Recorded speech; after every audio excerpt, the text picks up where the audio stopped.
主啊，我们是何等的不配到你的殿中， Bapa, kami semua tidak layak datang ke dalam bait-Mu. 真的全然靠我主耶稣基督的宝血洁净我们的罪，我们才有这样的一个恩典。 Hanya dengan bergantung pada darah-Mu yang kudus kami bisa datang kepadamu. 愿主你今天带领我们的聚会， Kiranya Engkau hari ini memimpin ibadah kami pada hari ini. 使我们借着你宝贵的话看见主你自己的荣耀。 Sehingga melalui firman-Mu yang berharga kami boleh melihat kemuliaan-Mu. 主啊，你拖住你不配的仆人和使女， Bapa, kiranya Engkau menopang hamba-Mu yang tidak layak ini. 使我们所传讲的真的是在圣灵的带领之下传讲你自己的话。 Sehingga apa yang kami sampaikan adalah dengan pimpinan Roh Kudus kami boleh menyampaikan firman-Mu sendiri. 求主你与我们接下来的时间同在。 Kiranya Tuhan beserta dengan kami di waktu selanjutnya. 祷告奉耶稣基督的圣名， Kami berdoa hanya di dalam nama Tuhan Yesus. 阿门。 Amin. 我们一起来翻开圣经《使徒行传》1章8节，《 Mari kita membuka Alkitab kita dari Kisah Para Rasul pasal 1 ayat 8. 使徒行传》1章8节。 Kisah Para Rasul 1 ayat 8. 翻到之后呢，由我来为大家读中文，以后请 Fanny 姐妹来翻译。 Vikari Steven saya akan membacakan dalam bahasa Mandarin, lalu penerjemah akan membacakan dalam bahasa Indonesia. 使徒行传1章第8节，上帝的话这样说：但圣灵降临在你们身上，你们就必得着能力，并要在耶路撒冷、犹太全地和撒玛利亚，直到地极，做我的见证。 Kisah Para Rasul 1 ayat 8, tetapi kamu akan menerima kuasa kalau Roh Kudus turun ke atas kamu, dan kamu akan menjadi saksiku di Yerusalem dan di seluruh Yudea dan Samaria dan sampai ke ujung bumi. 2019年的时候，我和老婆一张机票就飞到了香港的分堂，我们参加神学院的面试。 Di tahun 2019 saya dan istri saya naik pesawat pergi ke Hong Kong dan di sana saya mengikuti interview STT. 我很感谢上帝，那一天正好是五旬节，好像给我们的这个出行加上了特别的意义。 Saya bersyukur kepada Tuhan karena hari itu juga tepat hari Pentakosta. 这一晃眼，时间非常快， Dan waktu berlalu begitu cepat, 7年已经过去了， 7 tahun sudah berlalu, 马上又到了2026年，就是今天，又是一个五旬节。 dan kita sudah sampai di hari Pentakosta di tahun 2026 ini. 五旬节是基督教非常重要的一个节日， Pentakosta adalah hari yang sangat penting dalam kekristenan. 每一个基督徒都应该明白它中间很深的一个含义。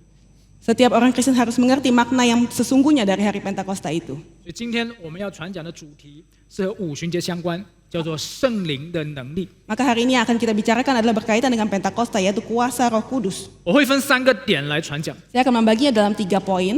第一点，从今天的经文，我们看到圣灵它所充满会带来一个结果，叫做得着能力。 Yang pertama adalah hasil daripada dipenuhi Roh Kudus, yaitu kita mendapatkan kuasa.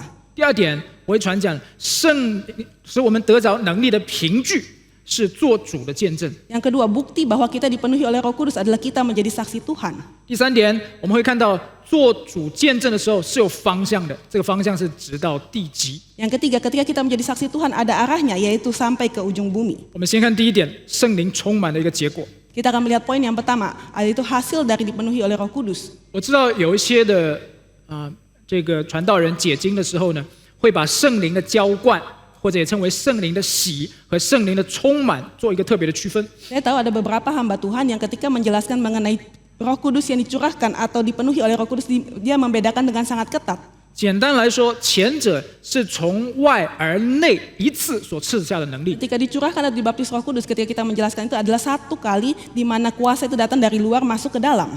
后者是由内而外持续不断所显出的能力。 Tapi ketika dipenuhi oleh Roh Kudus adalah kuasa dari dalam keluar yang dilakukan terus-menerus. 不得不说，这个确实是系统神学的一个方法论，可以有效的帮助我们从不同的维度来了解圣灵的同一个工作。 Dan ini adalah penjelasan dari teologi sistematika yang membuat kita bisa mengerti bagaimana Roh Kudus bekerja dengan berbagai dimensi. 但是接下来我的讲道不会严格区分两者， Tetapi di dalam khotbah saya selanjutnya saya tidak akan secara ketat membedakan keduanya. 因为如果我们看今天包括刚刚在聚会这个讲道前所读的经文2章的4节的时候， Karena ketika kita melihat Kisah Para Rasul pasal 2 ayat 4 yang tadi kita baca 以及2章14节的时候， dan 2 ayat 14, 你会看见这些被圣灵充满，这是4节讲的12个使徒， kita akan melihat bahwa 12 rasul yang dipenuhi oleh Roh Kudus, 他们亲自做见证说，他们正是先知约珥口中那被称为圣灵浇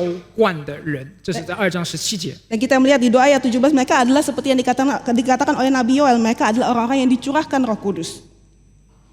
圣灵充满的，说他们是圣灵浇灌的。 Dipenuhi Roh Kudus disebut juga mereka dicurahkan Roh Kudus. 那看起来使徒们似乎没有特别的意思，好像要区分两者。 Dan dari sini kita bisa melihat bahwa para rasul tidak sengaja membedakan kedua hal ini. 可见对他们而言，重要的并非圣灵论相关的一个神学分类， Tetapi bagi mereka yang penting bukanlah bagaimana membedakan teori Roh Kudus ini, 而是我们今天读的经文Tetapi 1 dari- 章8节所说的 Tetapi 得 dari 着 ayat yang 能力。 tetapi dari ayat yang hari ini kita baca itu bagaimana kita mendapatkan kuasa.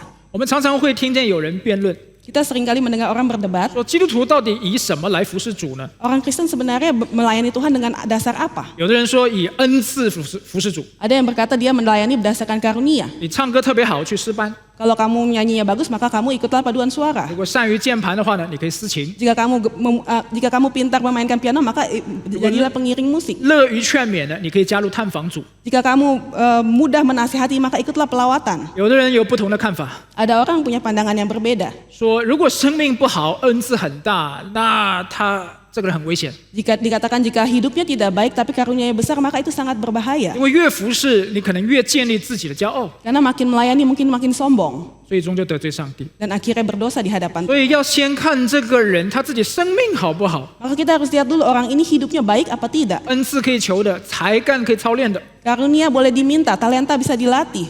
各位，我不知道你们是怎么看。 Saya tidak tahu bagaimana Bapak Ibu memandang hal ini. 当然，以上2点其实都是有圣经根据的。 Tentu saja 2 poin itu berdasarkan firman Tuhan. 但是今天的经文把侍奉最重要一个条件说明白了。 Tetapi firman Tuhan hari ini menekankan syarat pelayanan yang paling penting. 我们再看8节， Kita sekali lagi melihat ayat 但 ke-8. 圣灵降临在你们身上，你们就必怎么样得着能力。 Tetapi kamu akan menerima kuasa kalau Roh Kudus turun ke atas kamu. 圣经说，被圣灵充满的人是得着属天能力的。 Alkitab berkata orang-orang yang dipenuhi oleh Roh Kudus dia mendapatkan kuasa dari surga. 如果我们看圣徒彼得， Jika kita melihat Rasul Petrus, 你们觉得他的生命怎么样？ apakah Bapak Ibu tahu bagaimana hidupnya? 是不是很好？ Apakah sangat baik? 好像不是哦。 Sepertinya tidak juga. 在五旬节之前的时候，他不但凭着血气去斥责耶稣，还拦阻他上十字架。 Sebelum hari Pentakosta dia berdasarkan kedagingannya dia melarang Tuhan Yesus naik ke atas kayu salib. 要钉十字架的时候呢，他就3次不认主。 Ketika Tuhan Yesus mau disalibkan dia 3 kali menyangkal Tuhan Yesus. 这样的人可以服侍主哎。 Tetapi apakah orang seperti ini bisa melayani Tuhan? 你说那可能是他的服侍的恩赐很不错。 Mungkin karunia dia tidak salah, karunia melayani dia bagus. 你来看的话，其实也未必嘛。 Tapi tidak tentu. 相比精通律法的，在名师加马列门下受训，拥有罗马这样一个户籍身份的保罗来讲的话， Jika kita bandingkan dengan Paulus yang menguasai hukum Taurat yang dididik di bawah Gamaliel, 彼得实在是出身平凡，他只是一个普通的渔夫。 hidup Petrus adalah sangat biasa, dia hanyalah seorang nelayan. 包括在神学的逻辑上、思辨的能力上和写作的水平上面，都远远不及保罗的。 Bahkan dalam logika berpikir, dalam cara menulis, ia semua kalah daripada Paulus. 其实说白了，就连他的同工路加在4章13节的时候，《使徒行传》，他都这样客观的评价彼得，说他是原是没有学问的小民。 Bahkan rekan kerjanya Lukas dalam Kisah Rasul 4 ayat 13 mengatakan bahwa dia adalah orang biasa yang tidak terpelajar. 但是呢，你会发现在五旬节之后不一样了， Tetapi apa yang terjadi setelah hari Pentakosta itu tidak sama. 他竟然勇敢的站在众人的面前讲基督。Dia dengan berani berdiri di depan banyak orang dan membicarakan Kristus. 然后你看2章41节的时候，你会发现圣经记载，他一次讲到就感动到人，3000人悔改归主。 Dan kita melihat di Kisah Para Rasul 2 ayat 11 bagaimana ketika sekali Petrus berbicara dia menggerakkan hati 3.000 orang. 同一个人为什么会产生这样2种完全不同的果效？ Orang yang sama kenapa bisa menghasilkan 2 hasil yang berbeda? 关键不在于他拥有多好的生命或者多好的恩赐， Intinya bukan bagaimana hidupnya begitu baiknya atau betapa besar karunia dia, 而是圣灵所赐下来的能力与他同在。 tetapi adalah kuasa yang diberikan Roh Kudus kepadanya. 但是我们话说回来， Jika kita bicara lagi, 即便圣灵已经充满圣徒了， meskipun Roh Kudus telah memenuhi para rasul, 但是他们其实依然会软弱。 tetapi tetap saja mereka adalah seorang yang lemah. 如果根据加拉太书的2章11到14节记载， Jika kita melihat Galatia 2 ayat 11, 说到彼得那个时候，这已经在五旬节之后了，他还会因着害怕受割礼的犹太人， dikatakan Setelah Pentakosta bahwa Petrus tetap takut kepada orang-orang Yahudi yang telah disunat. 竟然就假装不和外邦人一同吃饭了。 Dan dia berpura-pura dan tidak mau makan bersama dengan orang-orang kafir. 而且同样被圣灵充满的这个巴拿巴也假装水火。 Dan sama juga Barnabas yang sudah dipenuhi oleh Roh Kudus juga melakukan hal yang sama. 于是呢，同样圣灵充满了，保罗就起来当面的责备彼得。 Maka yang sama-sama dipenuhi oleh Roh Kudus yaitu Paulus, dia berdiri dan mengkritik Petrus. 然后呢，我们从两个人，就是彼得和保罗，他们的服事来看的话， Dan jika kita membandingkan pelayanan Petrus dan Paulus, 就布道的能力而言， dalam kemampuan mereka memimpin KKR, 说实话，我个人认为saya sendiri merasa 保罗和彼得在布道能力方面相差还是蛮大的。 Paulus dan Petrus dalam kemampuan mereka memimpin kebaktian kebangunan rohani itu perbedaannya sangat besar. 如果我们接着今天的经文往下看到4章4节的话， Jika kita melihat sampai ke pasal 4 ayat 4, 大家可以翻一下到使徒行传的4章4节， Kisah Para Rasul pasal 4 ayat 4, 你会发现又有人听了彼得讲道，他们就信主了。 kita akan menemukan lagi bahwa Petrus sekali lagi menyampaikan firman Tuhan dan mereka juga percaya kepada Tuhan. 然后信主的人数记载，单男丁就有5000个人， Dan tercatat jumlah mereka hanya laki-laki saja 5.000 orang. 刚刚加上刚刚的3000人就很多人了，对不 Jika 对？ ditambah 3.000 yang tadi itu sudah sangat banyak. 而保罗，我们去看他的这个服事生涯， Tetapi jika kita melihat karir pelayanan Paulus, 他从早期与巴拿巴在特比建立的这些圣经用好些门徒这个词， dia bersama Barnabas membangun jemaat di Derbe dan ada beberapa jemaat yang baik. 到后来他与希拉、提摩太等同工在欧洲亚细亚，从几个人，也就是吕底亚以及这个丢尼修开始。 Dan juga bagaimana ketika Paulus melayani bersama Silas dan Timotius ada beberapa orang yaitu Lydia dan Dionysius. 然后呢，再带领有几十个人的全家，也就是禁足、基利斯布这些人。 Dan juga 悔改 bagaimana Paulus memimpin satu keluarga daripada Krispus, kepala rumah ibadat, bertobat. 然后再到只有差不多12个人左右的这些以弗所的核心小组， Lalu bagaimana satu inti jemaat yaitu 12 orang di Efesus yang dilayani, percaya kepada Tuhan. 你这样掐指一算，好像差不多100人顶死了。 Jika kita hitung-hitung mungkin sekitar 100 orang. 或许你会说啊，那是因为这个彼得的听众都是犹太人吧？ Tapi mungkin karena itu kita berkata bahwa tapi pendengar Petrus itu orang Yahudi. 啊，比这个保罗外邦的这些听众是更具有圣经基础的，就更加容易信耶稣喽。 Orang Yahudi lebih punya dasar firman Tuhan, maka lebih mudah percaya kepada Tuhan Yesus. 真的是这样吗？ Apakah benar seperti itu? 我相信恰恰相反。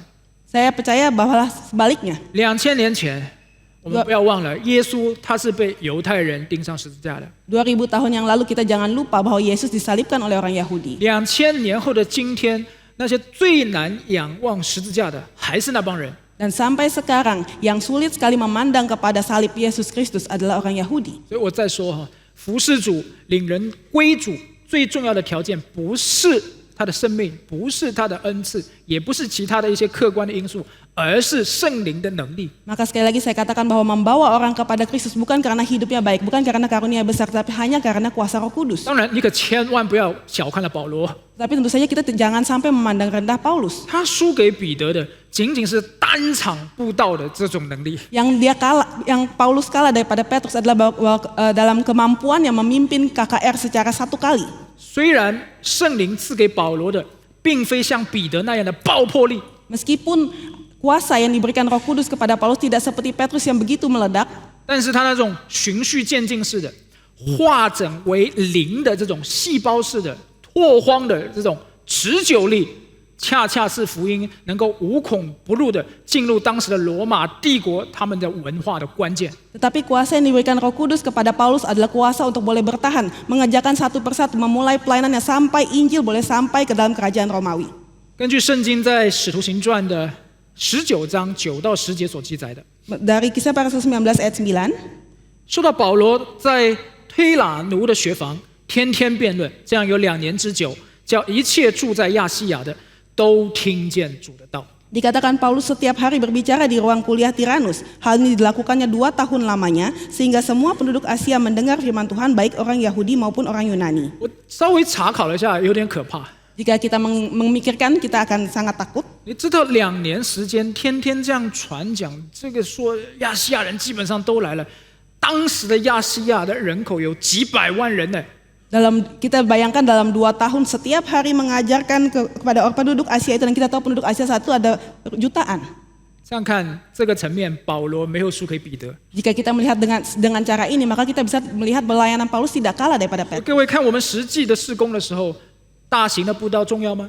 Jadi jika kita melihat pada pelayanan kita, apakah KKR yang besar itu penting? 重要， Penting. 因为他好像是这个彼得撒下一张巨网，网上很多的活鱼来。 Karena dia seperti Petrus yang melemparkan jaring yang begitu besar lalu menangkap begitu banyak ikan. 那么小型的小组或者像分堂的这些的团契重要吗？ Tetapi kelompok kecil dan persekutuan-persekutuan di gereja-gereja cabang, apakah itu penting? 也很重要， Juga sangat penting. 因为他好像保罗一样，到处去不同的地方，然后呢就制造一个鱼塘，造好之后开始喂里面的鱼。 Karena dia seperti Paulus yang pergi kemana-mana lalu membuat kolam-kolam ikan dan terus memelihara ikan-ikan itu. 每个堂点或许不大， Mungkin kolam-kolam itu masing-masing tidak 洗 besar. 现的鱼也不是太多， Mungkin jumlahnya juga tidak banyak. 但是他们所具备的是以后不断繁衍小鱼的能力。 Tetapi yang dipersiapkan mereka adalah untuk hasil yang lebih besar. 所以，亲爱的弟兄姐妹，我们要求上帝赐下圣灵的爆炸力，也同样要求上帝赐下圣灵，使我们做工的持久力。 Maka kita harus memohon kepada Tuhan agar Tuhan memberikan kepada kita kuasa untuk yang meledak seperti Petrus dan juga yang untuk bertahan lama. 我很感恩有幸参与归正福音运动。 Saya sangat bersyukur karena bisa berbagian dalam gerakan Reform Injili. 这些年，上帝不断的让我看见圣灵的能力如何在 GLE 以及 STEMI 的侍奉中间工作。 Beberapa tahun ini Tuhan memberikan saya kesempatan melihat bagaimana Roh Kudus bekerja di dalam gerakan ini. 虽然我们都是罪人，中间依然存在着一些纷争、一些问题。 Meskipun kita semua memang tetap adalah orang berdosa dan di tengah-tengah kita ada permasalahan, ada perselisihan. 但是主的能力没有离开过我们。 Tetapi kuasa Tuhan tidak pernah meninggalkan kita. 当然，这绝不是说我们好像就可以继续犯罪、继续软弱， Dan tentu saja bukan artinya bahwa kita boleh terus melakukan dosa. 而是显明上帝是多么的怜悯我们。 Tetapi ini menunjukkan kepada kita bagaimana Tuhan begitu mengasihani kita. 很明显，我们每一个弟兄姐妹可以做见证。你可以看到一间一间的分堂在各地被兴起来。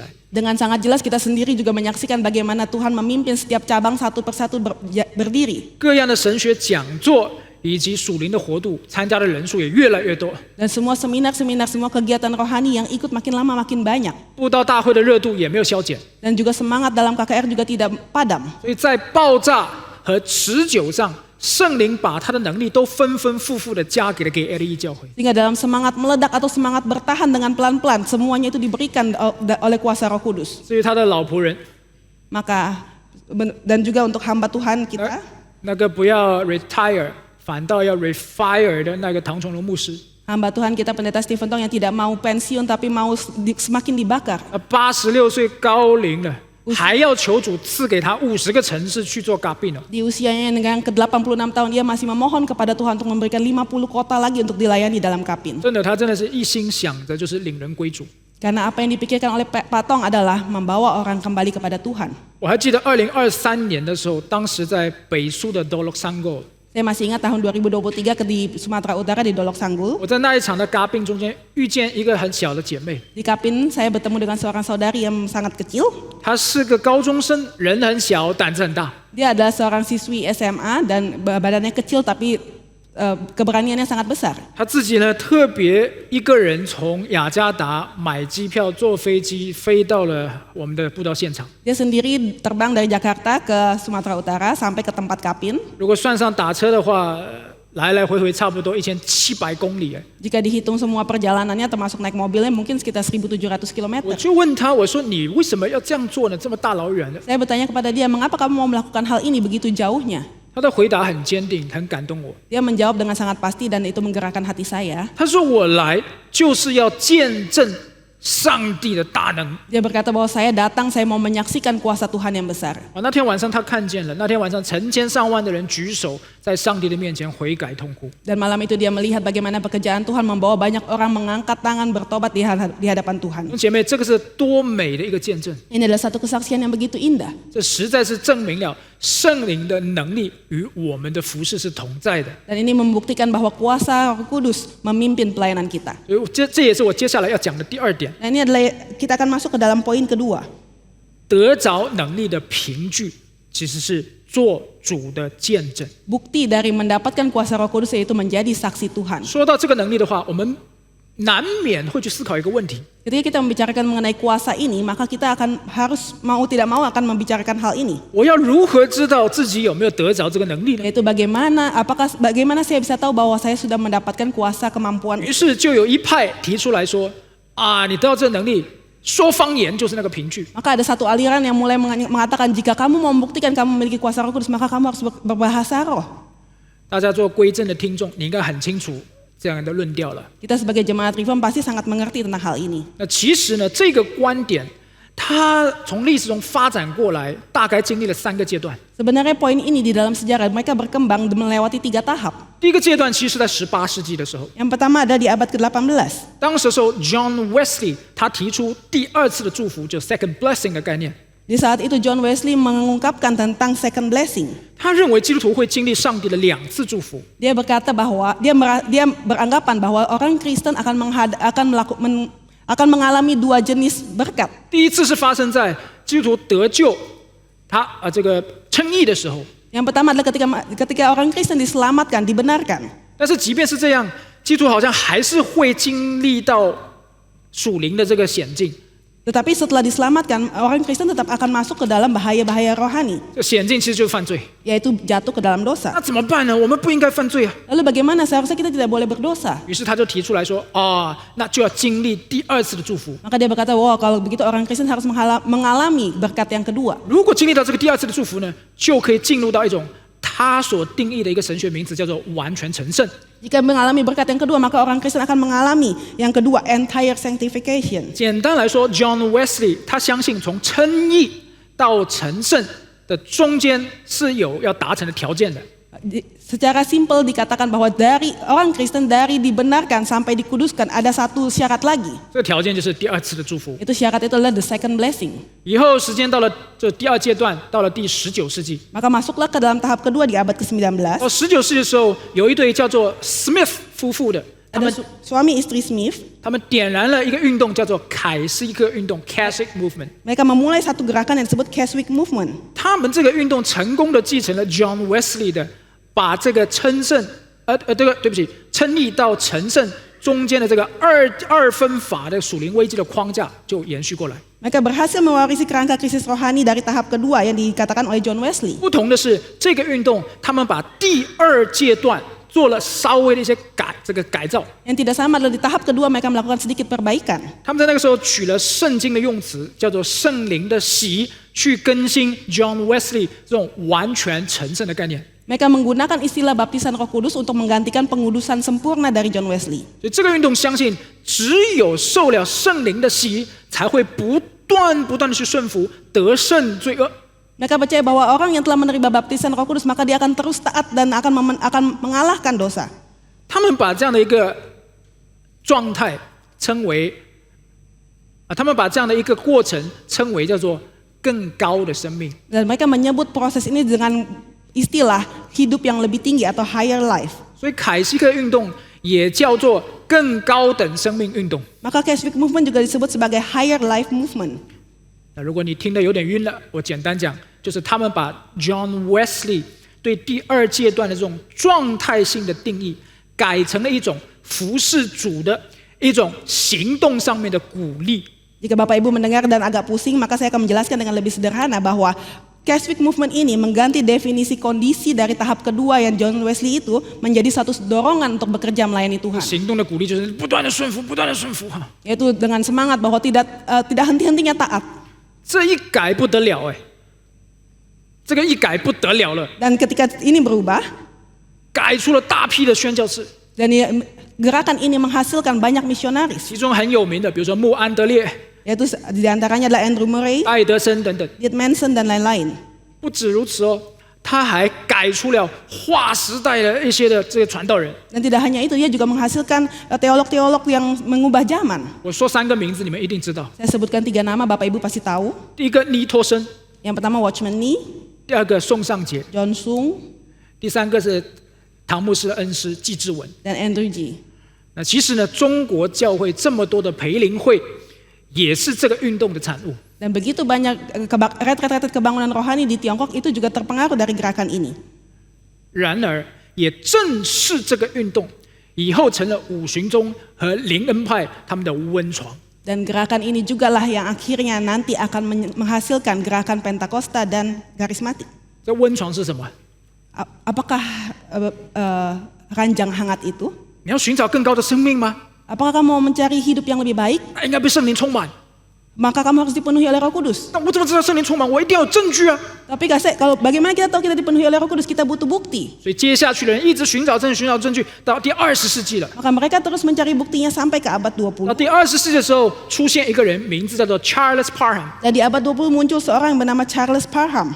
他布置给他的学生们一个作业， Dia memberikan satu PR kepada murid-muridnya. 这个是发生在1901年的时候。 Dan itu terjadi di 1901. 他这个作业，他说：“请你们从《使徒行传》找出圣灵降临或者圣灵充满在人身上的时候，那是肉眼可见的、共同的、不可推翻的这种外部证据。” Dia memberikan PR kepada murid-muridnya. Dia dikatakan bahwa carilah di dalam Kisah Para Rasul bukti yang dapat dilihat, yang tidak dapat dilawan lagi, bukti yang dapat dilihat oleh manusia dan dapat dirasakan oleh manusia bahwa seseorang itu dipenuhi oleh Roh Kudus. 于是这些学员找出一个一致的答案。 Maka mereka semua mencari dan mereka menemukan satu jawaban. 哇，你看《使徒行传》嘛，圣灵降临的时候，这些的被充满的人，无一例外的都说了方言。 Jika kita melihat di Kisah Para Rasul bahwa orang-orang yang dipenuhi Roh Kudus, mereka satu-satunya bukti adalah mereka berbahasa roh. 这个 Parham 呢，就采纳了这一个论据，形成了他自己的一套的一个神学理论。 Maka Parham mengambil isi kesimpulan ini dan membuat satu kesimpulan sendiri. 这个理论就是说方言是圣灵的喜最初的那个物理凭据。 Teori ini adalah berbicara bahasa roh adalah bukti fisik paling awal dari baptisan Roh Kudus. 后来呢，他有一个女学生叫做 Agnes Osman。 Selanjutnya dia memiliki seorang murid perempuan bernama Agnes Osman. 这个女学生就请 Parham 为她按手祷告， Murid ini meminta Parham untuk berdoa meletakkan tangannya. 说我要寻求圣灵的喜。 Bahwa dia meminta saya mau dibaptis oleh Roh Kudus. 哇，他给她一按手祷告，他就开始说方言了。 Maka Parham berdoa untuk dia dan dia mulai berbahasa roh. 据说当时他连续说到他本身的原本的那个英语也不会讲了。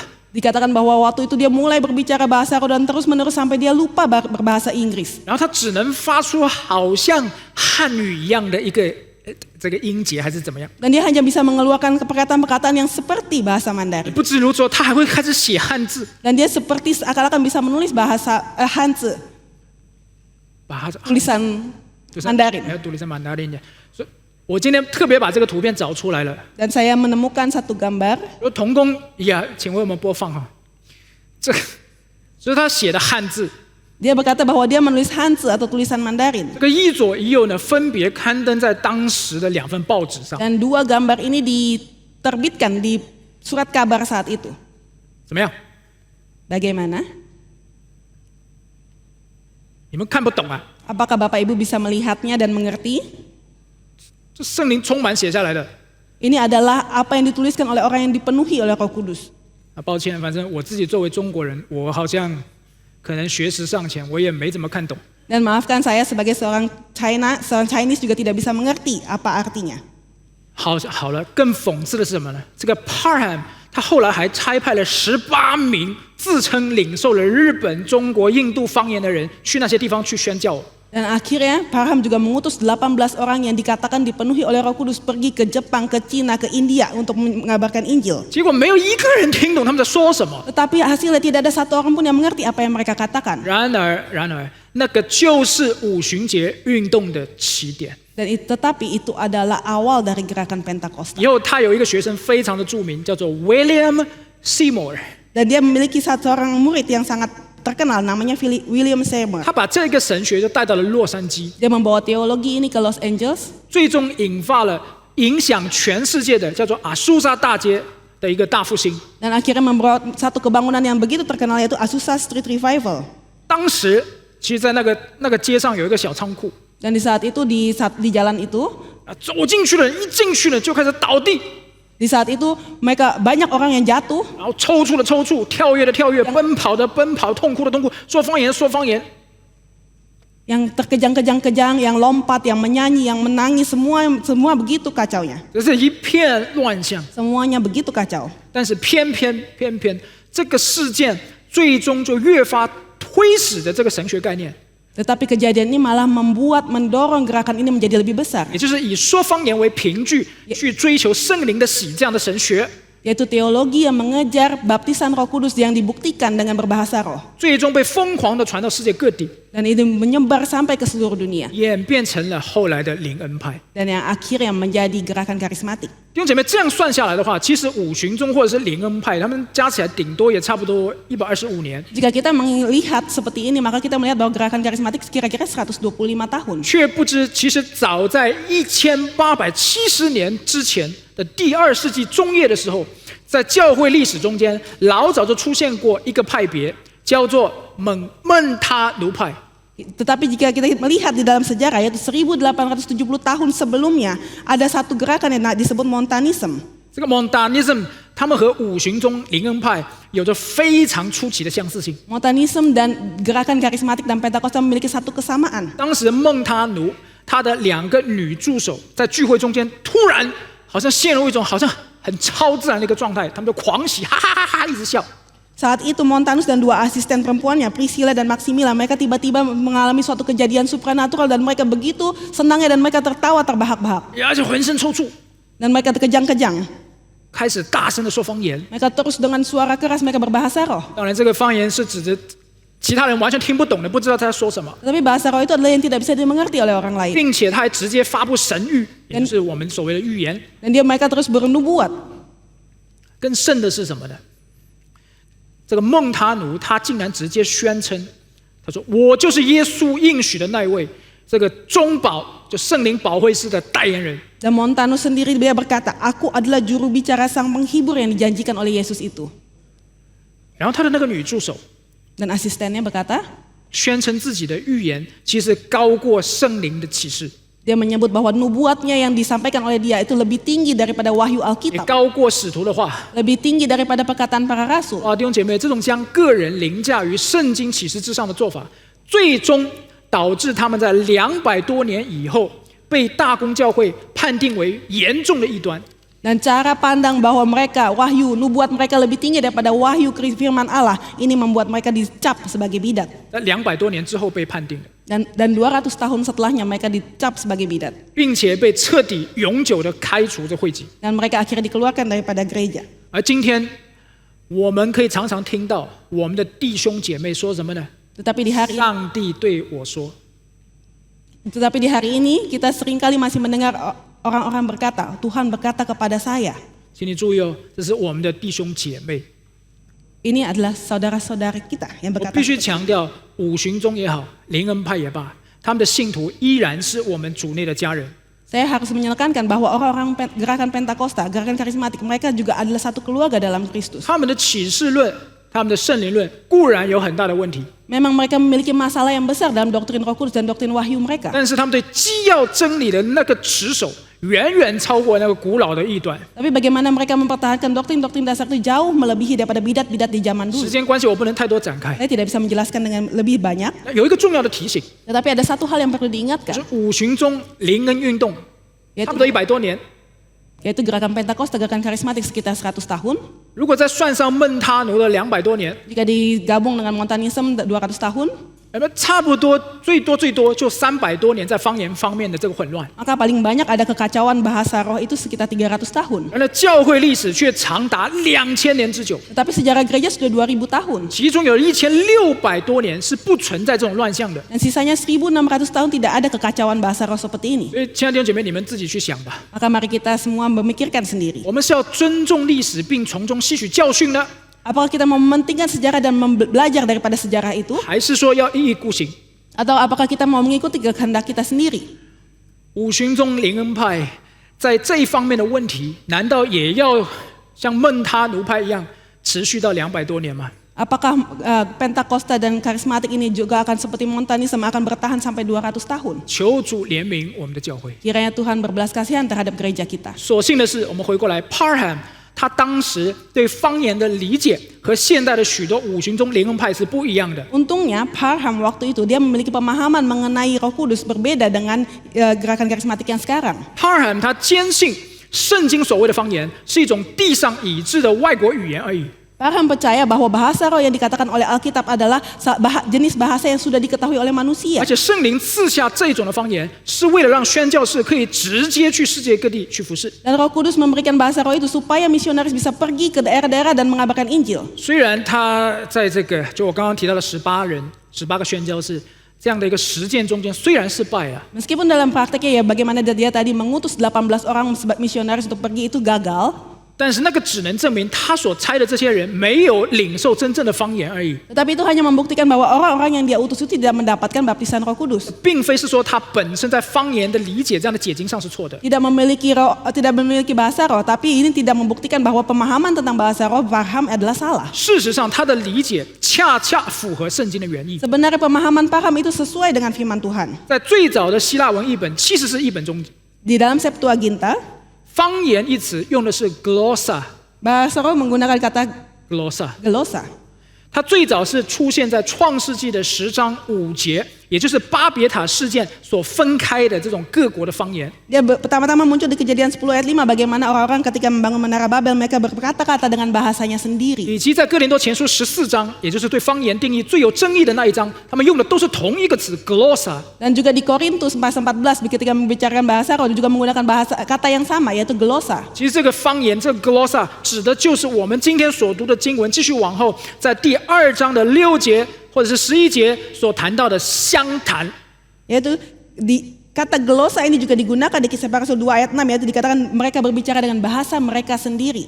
是人所能够听得懂的， Yaitu bahasa yang bisa dimengerti oleh manusia 任何一门语言是一样的。 dan sama dengan bahasa tertentu.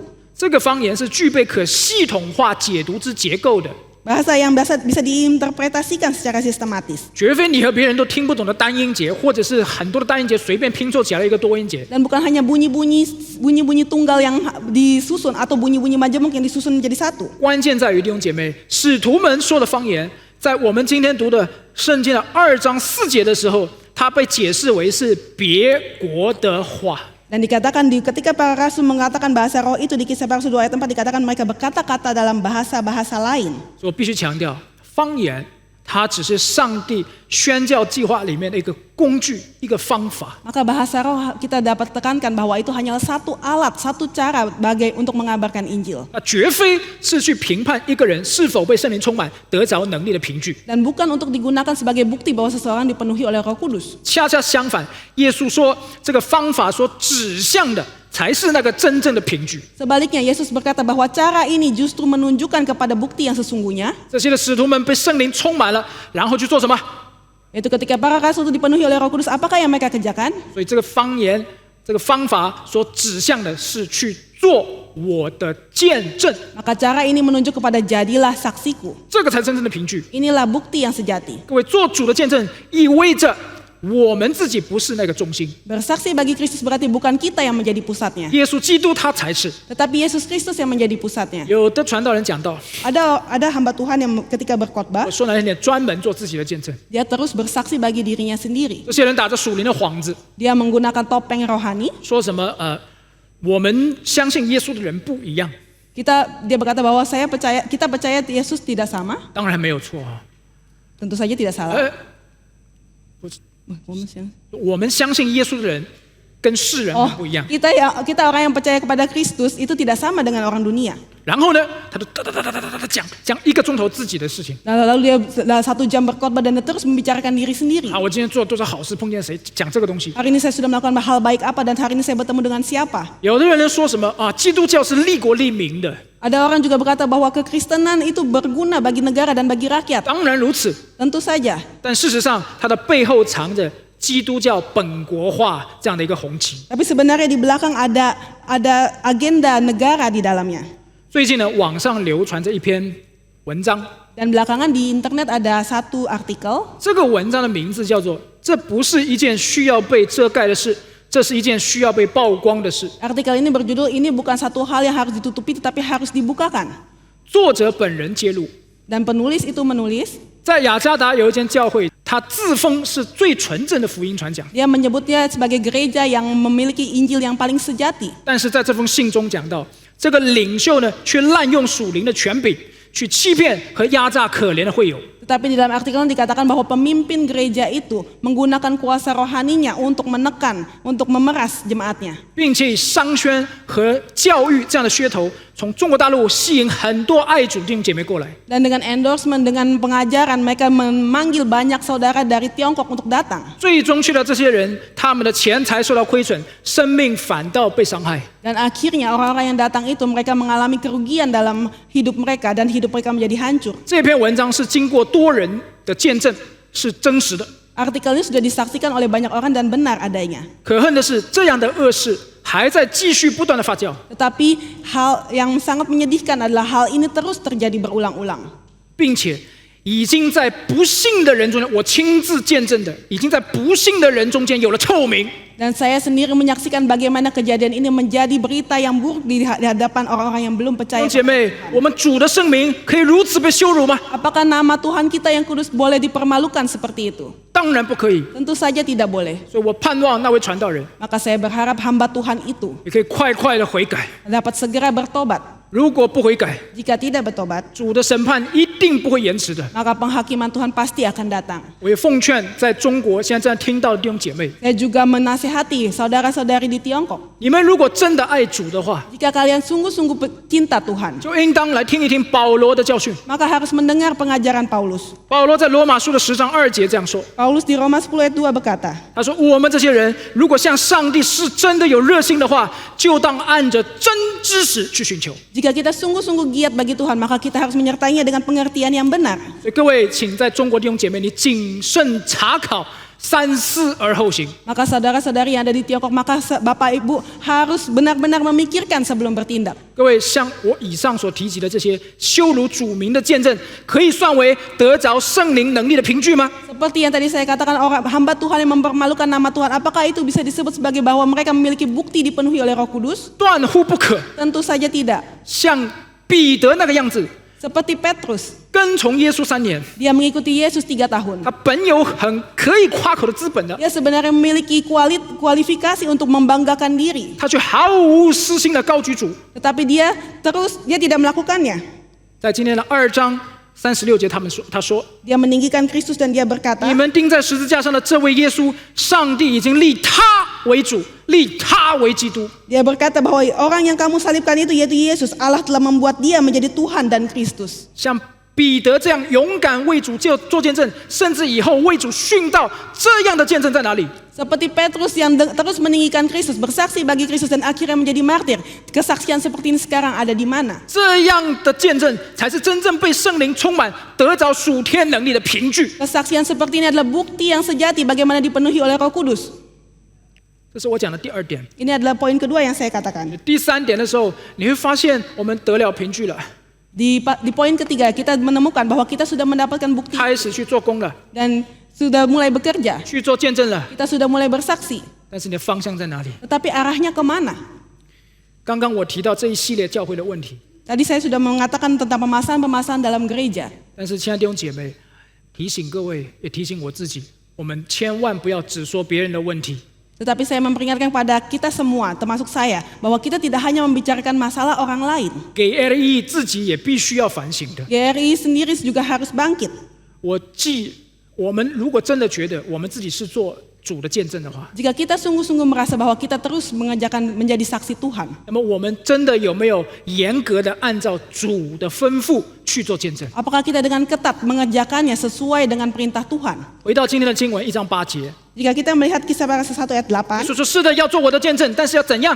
Yesus berkata, betul kalian harus menjadi saksiku, tapi harus bagaimana? 直到地极做我的见证。” Bersaksi sampai ke ujung bumi. 弟兄姐妹，如果我们看《使徒行传》1到7章整一个画面的时候， Jika kita melihat Kisah Para 1 sampai 7, 你会惊讶的发现，使徒们的服事好像一直停留在耶路撒冷。 kita akan begitu kaget yang melihat bahwa pelayanan para rasul berhenti di Yerusalem. 然后在7章的尾部，你会发现这个谁，司提反殉道了。 Dan di akhir pasal 7 kita melihat bahwa Stefanus menjadi martir. 他殉道之后，在8章第1节就这样说。 Setelah dia menjadi martir di pasal 8 ayat 1 dikatakan, 我为大家读8章的1节。Saya akan membacakan Kisah Para Rasul 8 ayat 说 1. 从这日起，耶路撒冷的教会大遭逼迫，除使徒以外，门徒都分散在犹太和撒玛利亚各处。 Dikatakan pada waktu itu mulailah penganiayaan yang hebat terhadap jemaat di Yerusalem. Mereka semua kecuali rasul-rasul tersebar ke seluruh daerah Yudea dan Samaria. 普世宣教的大门从此打开了。 Dan pintu pengabaran Injil sejak saat itu terbuka. 然而，圣经说什么？ Apa yang dikatakan oleh Alkitab? 这使徒们还在耶路撒冷。 Para rasul masih di Yerusalem. 当然，圣经没有明确说到底是为什么， Alkitab tidak secara jelas secara eksplisit menjelaskan apa yang dilakukan oleh para rasul. 可能耶路撒冷的母会需要人照料， Mungkin jemaat di Yerusalem masih butuh dipimpin. 但圣经明明说啊，这些门徒们，也就是会众们，这都跑得差不多了。 Tetapi Alkitab mengatakan bahwa jemaat itu sudah pergi ke daerah-daerah lain.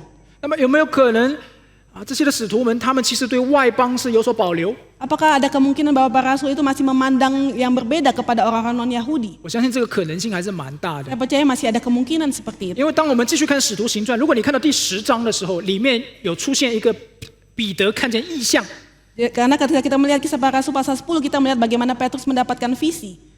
记载在10章的1到16节。 Kisah Para Rasul 10 ayat 1 sampai 16. 这个异象呢，耶稣他要一连3次向彼得显明这个外邦被洁净的这样一个事情。 Dalam penglihatan itu Yesus 3 kali berturut-turut membukakan kepada Petrus bahwa Yesus telah menguduskan bangsa-bangsa non-Yahudi. 3次之后，这个彼得他才肯去外邦界，就是这个凯撒利亚的这个叫谁的家里面啊？哥尼流的家里面。 Setelah 3 kali penglihatan itu, Petrus baru berani pergi ke Kaisaria menemui Cornelius. 那在12使徒中的彼得，他向来是带头大哥， Dan di tengah rasul-rasul, Petrus adalah pemimpinnya. 所以我们从这个点不难看到整个使团他们的一个观念当时是怎么样。 Maka dari hal ini kita bisa melihat bagaimana pandangan konsep dari para rasul saat itu. 他们80%还是守着今天我们读的1章6节的这种复国的期待。 80% dari mereka masih menganut konsep yang tercatat dalam Kisah Para Rasul 1 ayat 6. 你看1章6节的时候，这个他们问啊，主耶稣啊，你复兴以色列国，就在这个时候嘛啊，因着他们这样的问呢，耶稣就带出了第8节很著名的这个经文。 Di Kisah Para Rasul 1 ayat 6 mereka masih berkata, Tuhan maukah engkau pada masa ini memulihkan kerajaan bagi 我 Israel? 相信在当时的使徒的心里面，还是非常或者是很难接纳这个外邦人的。 Saya percaya di saat itu para rasul masih sulit menerima orang-orang non-Yahudi. 但是不论如何， Tapi apapun itu, 他们确实迟钝于遵行耶稣要他们走出去这样的一个宣教使命。 mereka berlambat-lambat dalam mengerjakan perintah Tuhan yang untuk pergi ke seluruh dunia. 你看这些本该是传递意象的这些教会领袖， Ini seharusnya adalah pemimpin gereja yang harusnya pergi mengabarkan Injil. 自己也没有去，也没有去差派底下这些门徒们去，都没有。 Tetapi mereka sendiri tidak pergi, mereka juga tidak mengutus murid-muridnya untuk pergi. 当然，我断不敢说GRI 和初代使徒一样，好像不愿走出去。 Tentu saja saya tidak berani berkata bahwa GRI seperti para rasul yang tidak mau pergi. 恰恰相反我们似乎好像隔三差五在外面就有很多的这个布道的工作。 Tetapi kebalikannya, bahwa kita mengerjakan begitu banyak KKR di luar. 你看，接下来6月份我们又有嘎病了， Lalu di bulan Juni nanti kita ada Kapin. 鼓励各位你跟着唐牧师一起出去跑一跑， Kami mendorong Bapak Ibu untuk boleh ikut di dalam Kapin mengikuti 你 pendeta 就会 Stephen. 发现圣灵的大能怎么样与我们同在。 Dan kita akan menemukan bagaimana Roh Kudus terus menyertai kita. 然而，值得思考的是， Tetapi yang harus kita perhatikan, yang harus perlu kita pikirkan, 即便这样我们往外面跑，即便 meskipun kita pergi keluar dan mengabarkan Injil, 我们会不会有一种可能，我们现在另外的一种的迟钝里面， apakah kita mungkin ada satu sisi kelambatan kita? 我们在努力往外跑的时候，有没有有意无意的在忽略我们已经身处外邦这样的一个事实？ Kita dengan rajin melayani keluar, tapi apakah mungkin kita dengan sengaja atau tidak sengaja kita mengabaikan satu kesadaran bahwa kita sedang berada di tengah-tengah bangsa yang belum mengenal Tuhan. 今天有很多的宣教士专门跑到中东10至40窗口去宣教。 Sekarang banyak misionaris yang pergi ke pelayanan 1040 di Timur Tengah.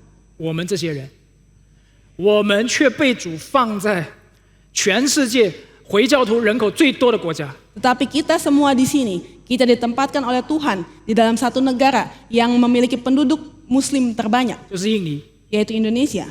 不同于耶稣时代， yang tidak sama dengan zaman Yesus. 当今的交通和信息的传播非常发达了， Sekarang transportasi dan sarana informasi begitu berkembang, 地理的边界性也越发变得相对的模糊起来。 ujung bumi secara geografis juga menjadi relatif. 是否，亲爱的弟兄姐妹，我们的身体已经不在耶路撒冷，但我们的心灵却依然和这些使徒们一样，继续在耶路撒冷为福音而火热呢？ Apakah kita meskipun kita sekarang mungkin badan kita tidak di Yerusalem, tapi kita seperti para rasul, hatinya tetap di Yerusalem. 对不起，我接下来讲的话，你可能未必喜欢听， Maaf, mungkin kalimat selanjutnya Bapak Ibu susah mendengarnya. 但我向主交代，我是身不由己。 Tetapi saya bertanggung jawab kepada Tuhan dan saya harus menyampaikan hal ini. 请问，为什么 STT 的中文部这么多以来，宗教课程一直是佛教？ Mohon tanya, mengapa mahasiswa STT Mandarin ketika pelajaran agama, mereka mempelajari agama Buddha? 难道就因为我们是中国人，以佛教这样的一个原生的大环境而言吗？ Apakah karena kami datang dari Tiongkok, orang Chinese, maka kami menghadapi lingkungan Chinese? 这个岂不是正掉进我们自己的耶路撒冷吗？ Apakah ini membuat kami jatuh ke dalam Yerusalem kami sendiri? 所以我个人在此呼吁， Maka saya sendiri merasa, 请务必给以后要来的中文的神学生安排的宗教课程是回教， tolong berikan pelajaran mengenai agama Islam kepada murid-murid yang selanjutnya. 并且训练他们如何向回教徒传福音。 Dan melatih mereka bagaimana mengabarkan Injil kepada orang-orang Muslim. 就这一点，我也不得不说，有一些的教会领袖， Dan dalam hal ini juga ada beberapa pemimpin gereja 甚至反对我们向回教徒传福音。 bahkan melarang kami mengabarkan Injil kepada orang Muslim. 当然，他的动机我相信是好的， Tentu saja motivasinya baik, 无非是考虑到我们的人身安全或者教会的名誉的问题。 yaitu memperhatikan keamanan kami sendiri atau reputasi dari gereja. 但是谁真的又可以凭着信心说，那就不是拦阻上帝的工作呢？ Tetapi siapa yang berani tidak berkata bahwa itu sebenarnya sedang menghalangi pekerjaan Tuhan? 有一次我去马来西亚， Suatu hari saya ke Malaysia 和一位马来人出租车司机传福音， dan saya berbicara mengabarkan Injil kepada supir di 其 Malaysia. 实他的态度还不错。 Sebenarnya responnya masih cukup baik. 但是后来呢，我和一位当地的牧者就分享这样一件事情， Tapi setelah itu saya men-sharingkan hal ini kepada pendeta lokal. 他很惊讶， Dia begitu kagetnya 你怎么可以跟他传福音？你不要再传了， dan dia berkata, kamu mengabarkan Injil ke supir itu, jangan kabarkan Injil lagi, 免得你被赶出境啊！ nanti kamu dideportasi. 我说，那么在这边要怎么样跟回教徒传福音 Lalu？saya bertanya, jadi kalau begitu, kalau di tempat ini bagaimana cara kita mengabarkan Injil? 他只送给我2个字， Dia hanya memberikan 2 kata saja. 他说很难。 Dia berkata sangat sulit. 当然这是事实，当然这是事实， Tentu saja ini adalah suatu kenyataan. 但是他说很难，我心里面却想着不传更难。 Tapi ketika dia berkata sangat sulit, dalam hati saya berkata, jika saya tidak mengabarkan Injil itu lebih sulit. 弟兄姐妹，有的时候我们对环境很不敏感， Seringkali kita tidak peka terhadap lingkungan, 有的时候我们则是对环境太过敏感。 atau seringkali kita terlalu peka terhadap lingkungan kita. 这一点我们和这些使徒们很像的。 Dan dalam hal ini kita sama seperti para rasul itu. 当然，GRI 有文化使命的大工程， Tentu saja GRI memiliki proyek mandat budaya yang begitu besar. 这个是为福音铺设的一个很长远的道路。 Dan ini menjadi satu jalan untuk masuk ke dalam penginjilan. 但是就我个人而言， Tetapi bagi saya secara pribadi, 我个人而言，我发自肺腑的说， bagi saya secara pribadi, 我活在当下， saya hidup di sini, 怎么敢闭住自己的口，不向这些可怜的灵魂去传讲耶稣基督呢？ bagaimana saya bisa menutup mulut saya dan tidak mengabarkan Injil kepada jiwa-jiwa yang kasihan ini? 说实话，我自己做 taxi 的时候，我很少忘记给他们单张。 Jika saya membagikan bahwa ketika saya naik taksi, saya selalu membagikan traktat kepada mereka. 但是我实际开口去跟他们详细的讲，有是有的，但是不多。 Tetapi kesempatan bagi saya untuk membuka mulut dan mengabarkan Injil secara pribadi itu tidak banyak. 不是我怕， Bukan karena saya takut. 彼得那个时候也不再惧怕了。 Petrus saat itu juga tidak takut lagi. 但是我要讲的是，我们常常一不小心就掉进去，享受在自己的那个耶路撒冷里面， Tetapi saya mau katakan bahwa seringkali kita tidak hati-hati dan kita jatuh ke dalam Yerusalem kita sendiri. 以致我们对外邦的态度常常是淡漠的。 Sehingga sikap kita terhadap orang-orang belum percaya itu begitu dingin. 我每次想到这些，我真的是觉得很亏欠主。 Setiap kali saya memikirkan hal ini, saya merasa begitu berhutang di hadapan 我 Tuhan. 回想那些我自己带领信主的， Saya memikirkan bagaimana orang-orang yang saya bawa kembali kepada Tuhan. 基本都是上帝推着我去讲，然后他们信主的。Semuanya adalah bagaimana Tuhan mendorong saya untuk mengabarkan Injil dan mereka percaya kepada Tuhan. 但是我很感谢主， Tapi saya bersyukur kepada Tuhan. 如果不是他在2000年前把这些的门徒们推出耶路撒冷的话， Jika bukan karena Kristus mendorong 2000 tahun lalu mendorong para rasul untuk keluar dari Yerusalem, 今天在座的你、我们每一个人都一定要沉沦灭亡啊！ maka kita sekarang yang ada di sini semua kita pasti binasa. 所以如今，请大家思考， Maka sekarang mari kita memikirkan, 上帝要把你推到什么地方？ Allah mau mendorong kita sampai ke tempat apa? 上帝已经把你推在了什么地方？ Allah sudah mendorong kita, membawa kita ke tempat yang seperti apa? 你不要随便动来动去， Jangan kita sembarangan bergerak. 也不要怎么样都不动， Jangan kita tidak bergerak. 求主使用我们， Kiranya Tuhan memakai kita 勇敢的去为他做见证。 dengan berani bersaksi bagi Tuhan. 我很喜欢有一位传道人在讲《使徒行传》的时候讲的一句话， Saya suka satu kalimat yang disampaikan oleh satu hamba Tuhan ketika membicarakan kisah para 他 rasul. 说，如果你不18的话，就是如果你不去做1到8节的事情的话， Jika dia berkata bahwa jika kamu tidak melakukan apa yang tercatat dalam pasal 1 sampai pasal 8, 上帝就会81。 maka Allah akan dari pasal 8 ke pasal 1. 我再说哈，如果我们不18，上帝就81。 Jika kita tidak melakukan pasal 1 ke 8, maka Allah akan melakukan pasal 8 ke pasal 1. 我要总结了，时间差不多了。 Saya akan menyimpulkan 今天其实就一句话， hanya satu kalimat. 我们要常常求圣灵充满我们，以至于我们好得着能力去做主的见证。 Kita harus memohon kepada Tuhan agar Roh Kudus memenuhi kita supaya kita memiliki kuasa untuk menjadi saksinya. 这个就是五旬节它真正的含义。 Ini adalah makna sejati dari Pentakosta. 五旬节它本身就是一个收割麦子、向上帝献上出熟之物的一个感恩的节日。 Pentakosta adalah satu hari ungkapan syukur bagaimana kita mempersembahkan persembahan sulung kita. 但亲爱的弟兄姐妹，你去看啊，现在这么多的庄稼已经熟了， Tetapi kita lihatlah ladang sudah menguning.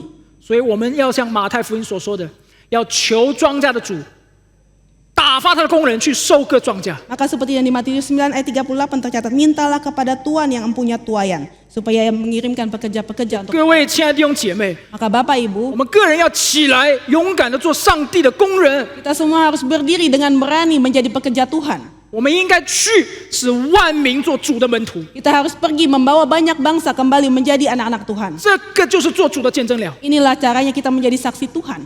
阿门。 Amin. 我们一起来祷告。 Kita bersatu dalam doa. 天父，我们感谢你给我们你自己的话。 Bapa kami di surga, kami bersyukur karena Engkau memberikan kami firman-Mu. 主啊，求你的灵火真的是焚烧我们， Bapa kiranya Roh-Mu membakar hati kami. 像主你2000年前怎么样焚烧你自己的使徒一样。 Seperti bagaimana 2000 tahun lalu Roh Kudus-Mu membakar para rasul. 主啊，你圣灵常常充满我们，以至于我们有勇气能够去为你做美好的见证。 Kiranya Roh Kudus memenuhi kami sehingga kami memiliki keberanian untuk menjadi saksi-Mu. 主啊，也求你的灵此刻就与我们同在， Tuhan kiranya Roh-Mu beserta dengan kami. 感动我们今天所遇见的每一个人所说的每一句话，都可以成为你美好的见证。 Menggerakkan kami sepanjang hari ini kepada setiap orang yang kami temui hari ini boleh bersaksi bagi 哦， Tuhan. 主啊，你的灵感动我们，帮助我们不要只听你的话，只留在自己的耶路撒冷里面， Oh Tuhan, kiranya Roh Kudus-Mu bekerja, menggerakkan hati kami supaya kami tidak tinggal di Yerusalem kami sendiri. 使我们走出去，向所有的人传讲你美好的圣名。 Sehingga kami boleh pergi keluar dan mengabarkan Injil-Mu. 主啊，你与我们同在。